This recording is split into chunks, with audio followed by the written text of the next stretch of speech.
Welcome back to another FPL video and podcast. This will be the transfer tips for Game Week 10 in FPL. I'll be highlighting 11 players to buy, hold, sell and skip as usual, with some of the key injury updates and price changes over the last couple of days. On screen you can see the most transferred in players up until this point of the game week, and it's worth mentioning that this video is recorded on Monday morning and a lot could happen over the next couple of days. If possible, hold onto your transfers until the very end as we approach the deadline stream, because we do have midweek games in the Carabao Cup and injuries can happen. We already have so many issues, and if you look at last week when Heung-min Son was transferred in by over 400,000 managers, he ended up missing out in Game Week 9 against Crystal Palace, so it's very important to have that information. But I do understand that some of you want to go early because you may be priced out, so that's completely understandable. Smash the like button and subscribe for new if you enjoy my content. Our aim is to get this video to 200 likes and to keep on pushing towards 35 subscribers and beyond. We hit 29k during the deadline stream last week in UCL Fantasy, so thank you very much for your support. Let's keep on pushing towards new goals across all social media platforms. You can join me on Twitter, Instagram, the Discord server, even the FPL League. You're more than welcome, and give a follow on Spotify to support the podcast even further. Without further ado, let's jump straight into it.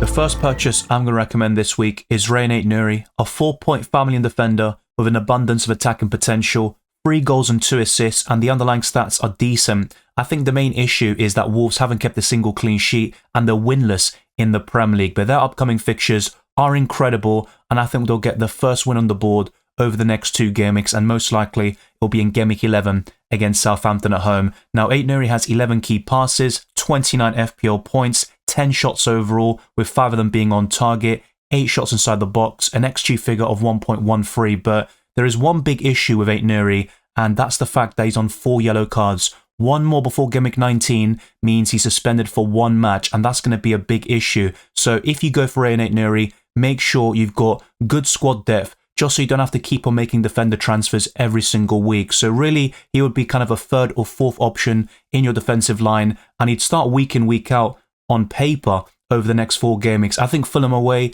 he is benchable, but he just proved against Brighton in a tough away fixture that he can get an attack in return or salvage something, even if Wolves concede a couple of goals, as they did a couple of days ago. So I think Rayan Aït-Nouri is a really good purchase, but just be careful with the fact that Wolves are poor defensively and he's a suspension risk at any point before Game Week 19.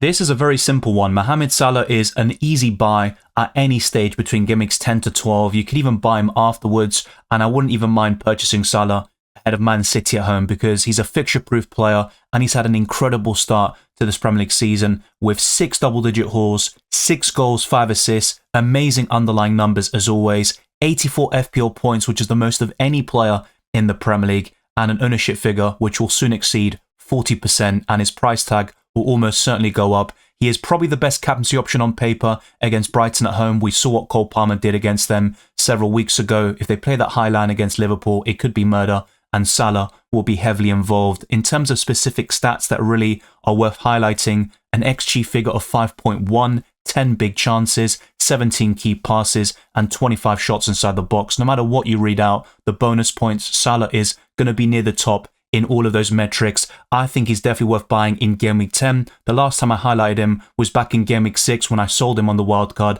and I talked about holding him despite the fact they had some tough fixtures on the horizon like Arsenal away, and he still produced a 10-pointer. I know the context was a bit different, but you can only play what's in front of you, and Salah's record against the Premier League top 6 historically is amazing. 78 goals and assists against those clubs, and I honestly think Salah can add to that tally in the next couple of weeks as well. So for me, Mohamed Salah is a very easy purchase. The same applies to Cole Palmer, who has been an incredible FPL asset since making his first Premier League start for Chelsea back in Game Week 7 last season. He's got some tough fixtures over the next 4 on paper. Aston Villa at home looks really difficult at the moment, and Arsenal at home, of course, can still be challenging even if Gabriel were to miss that game. But Leicester away, Palmer is definitely a captaincy option for Game Week 12, and I wouldn't mind doing it this week. I don't think Erling Haaland is the standout captaincy option on paper against Bournemouth away, so you could go against them with someone like Palmer, and there will be this debate about should we sell the Norwegian robot up front to spread the funds and go for Salah, Palmer, Watkins, and maybe Saka.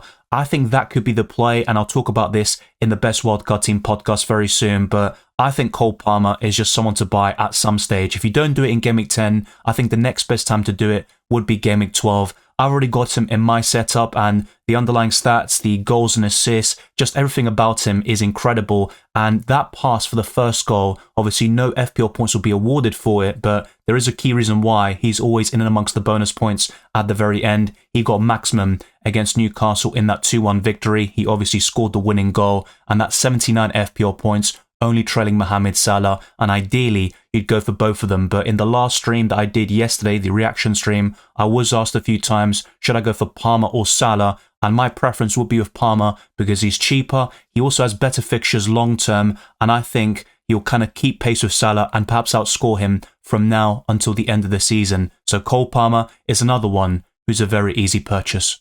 We're now on to the holds, and Heung-min Son is the most transferred out player at the time of this recording, and I don't expect that to change. But let's not forget, Ange Postecoglou said on Friday that he won't play against Crystal Palace, or that it's very unlikely, and that the injury isn't serious. So based on those comments, I think he'll be available against Aston Villa at home in Game Week 10. And I think most people who bought Son would have had a big eye on that Game Week 11 fixture against Ipswich Town. If Son plays in that game, I think he's the best captaincy option, at least in terms of the fixture. He's got a very high ceiling in home matches. He's shown that already against Brentford with 2 assists and 10 points. And of course, that mega haul in Game Week 2 against Everton, getting 16 points courtesy of a brace. So I think Heung-min Son is definitely worth holding on to for the next 2 game weeks at least. Then you could start to sell him around Game Week 12 when Spurs' fixtures turn for the worse a little bit. It's still quite good in the long term, but Man City away is a very tough proposition for any team. But Spurs have a good record against them, and Son loves to score against Man City, whether it's home or away. So even if Spurs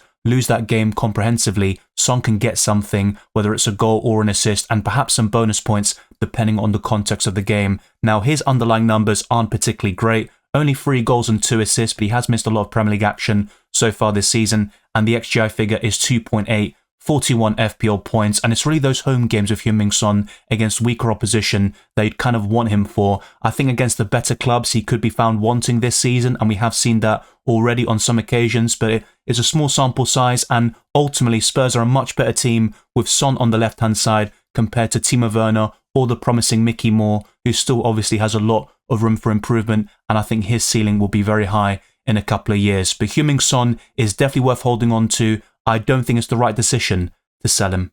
If you base certain decisions purely on the FDR, I think Ollie Watkins will be an easy sell because he's facing Tottenham and Chelsea away over the next 4 game weeks, and even Liverpool. I mean, that's 3 tough away games, but Ollie Watkins has done it before against some of these teams, especially Chelsea at Stamford Bridge last season when a lot of people sold him, including myself, and we got burnt big time when that happened. Crystal Palace at home looks like a plum fixture for the Aston Villa attackers. It could be lower scoring than you'd expect, but I think Ollie Watkins is just fixture proof, and he's one of the best forwards to buy, especially if you start to deploy this no Haaland strategy. I'd rather go to an Ollie Watkins than just 3 budget forwards, as much as they've been performing really well so far this season. Watkins has 5 goals and 2 assists after a bit of a shaky start, 21 shots inside the box and 51 FPL points.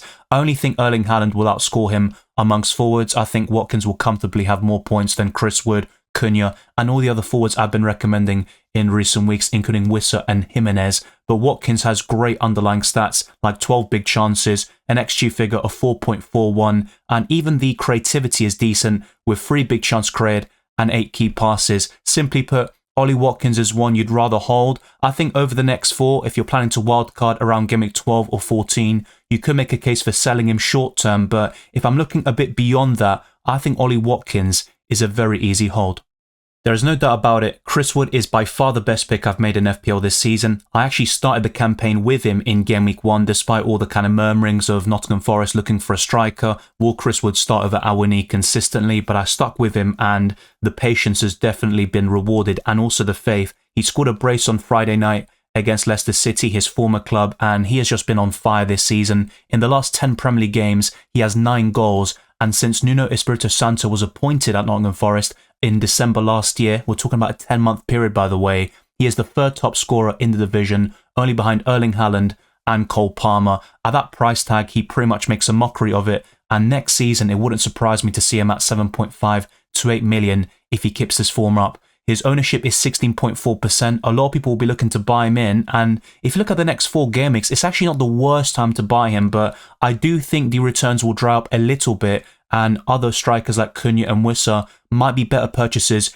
in Game Week 10. But the reason why Chris Wood is highlighted as well is because he did pick up an injury during that Leicester City game, and he gave an interview straight afterwards. And of course, you can't really trust the players too much when they give an assessment, but he said the following: "He just stood on my foot and it's one of those, hopefully it should be alright, it's got another week to go." And when he was asked if it was a serious problem, no, nothing too bad. Now, the manager, Nuno Espirito Santo, was also asked about Chris Wood's injury, and he didn't really reveal much. He said, "I hope it's not serious, let's assess, but I hope not." So really, at this point, we know nothing. There will be a slight chance that Chris Wood misses a few minutes. He might not start the game against West Ham, for example, but I personally think he will be in the starting lineup and get a few returns over the next 4, particularly against West Ham, Newcastle and Ipswich Town. But over the next 5 game weeks, you've got Arsenal and Man City away, and that's where Nottingham Forest's fixtures turn for the worst, and I think they'll drop some points, get a few losses on the board, and Chris Wood could blank more often than you'd expect. But 7 goals so far this season, 10 big chances,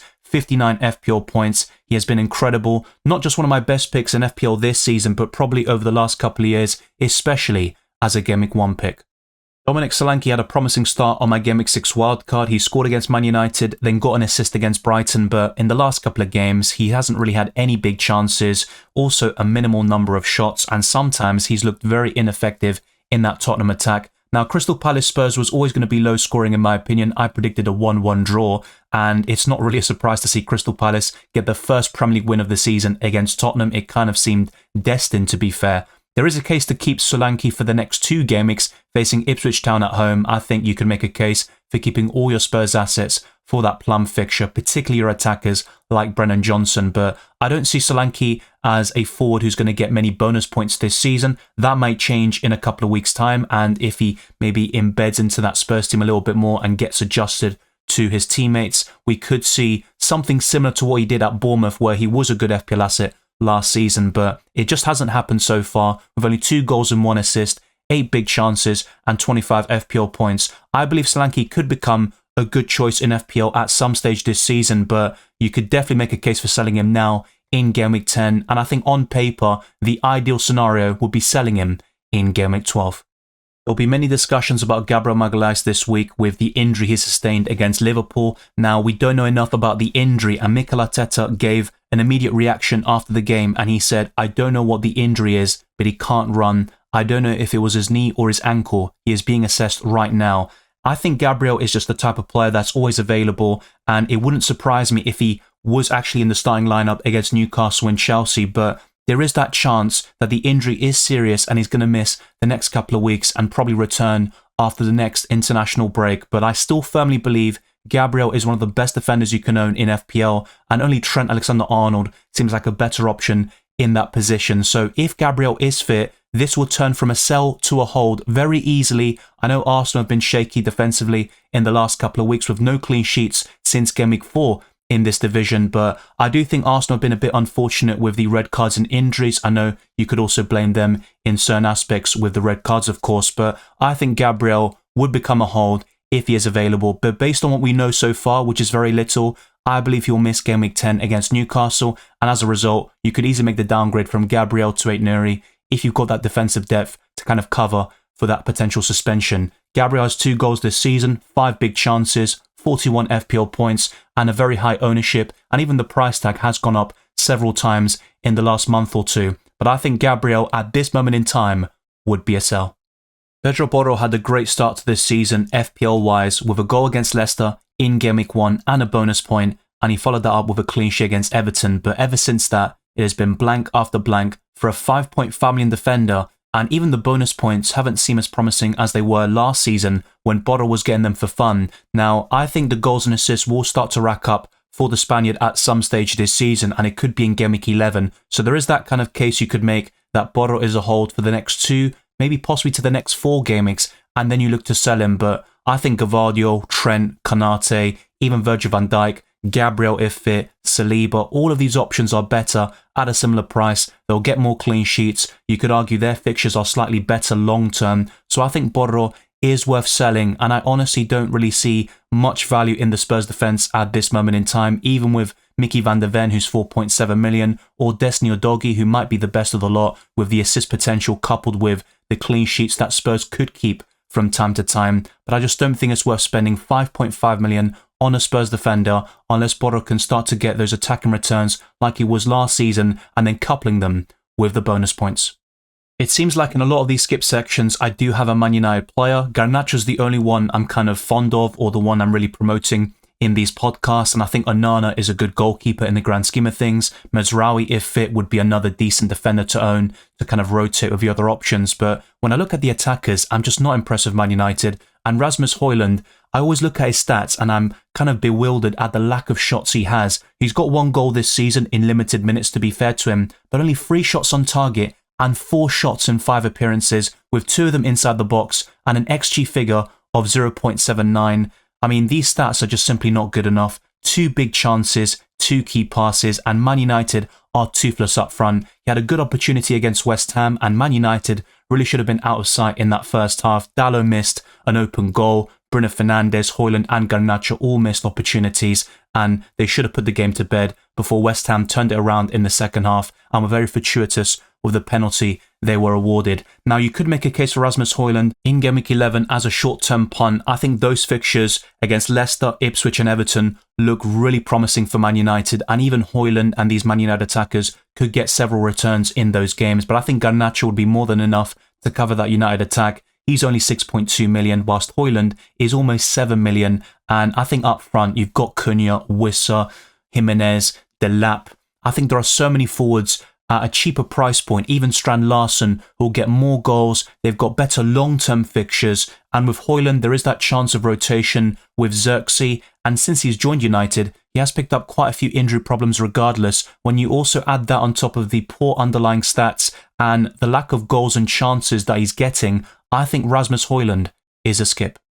The final player I'm going to cover today is Ederson. Now, the upcoming fixtures don't look great from a defensive perspective, and I think Man City will keep 1 clean sheet over the next 4 game weeks. Ederson has 1 assist, which is very impressive for a goalkeeper, but only 2 clean sheets, 19 saves, and the expected goals conceded figure is pretty impressive actually at 8.78. Only Liverpool can boast a better stat compared to Man City, and they are the best defences in the Premier League up until now. But I just don't think Ederson is worth that 5.5 million price tag, and I think long term, the best premium goalkeeper would be David Raya and Alisson once he returns from injury. If you want to cover Man City defensively, I'd go for Rico Lewis or Gvardiol. They've got the attacking potential. They're starting games consistently right now, and they can get some bonus points. But with Ederson, I don't really see any of that being the case. And also with Man City, you might want to have that third spot available for the likes of Foden and Erling Haaland and maybe De Bruyne once he comes back from injury. So I think Ederson is a skip. That wraps up another edition of the Transfer Tips, this time out of Gameweek 10 in FPL. On screen you can see the most transferred out players. Son, Watkins, Gabriel, Diaz and Saka almost have 100,000 transfers out. And I have to say some of these options like Son, Watkins, Saka and Gabriel, if he's fit, should be held on to in the long term. They are incredible FPL assets. And of course with Gabriel, based on the recent information we've got, I think he is a sell right now, but that could easily change, and definitely wait for more updates because I think some reliable sources could have some intel on that Gabriel injury. Thank you very much for watching this video and listening to this podcast. If you enjoyed it or found it useful, then be sure to smash the like button and subscribe if you're new. Our aim is to get this podcast to over 200 likes and to keep on pushing towards 35 subscribers. I'd very much appreciate any subscription you give. Also follow me on Twitter and Instagram, DylanRCM, and check all the other links in the description below for my Patreon and the championships, the Discord server, FPL League Draft Hound, as well as Spotify. Leave a 5-star review on my podcast. It would go a long way to support my channel. I wish you all the best of luck for Game Week 10 and the rest of the season, and I'll see you next time.